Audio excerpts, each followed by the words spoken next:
พันได้หับข่าวว่ามีข่าศึกเข้าผู้บ้านเท่าทิ้งใสมันนั้นได้หอบเอามาเฮสีสมนทานาลีที่ขนิ่งน้ำเจ้า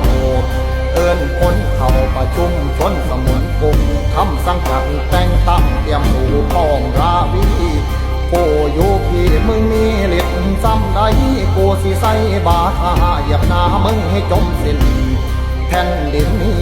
ปัตตภีน้อยใหญ่ไผสิกล้าอวดสู่ผู้ได้พอคนเสียงจนเอิ้นสั่งเสนาว่าก็ทูลลาสหกับฟ้าฟันบ่มียานขานสอนสู่เด้ออย่ากลัวเข่งมันสิเสียแก่นเงามาหาเท่าคุมพันบ่จะตานความว่าความใด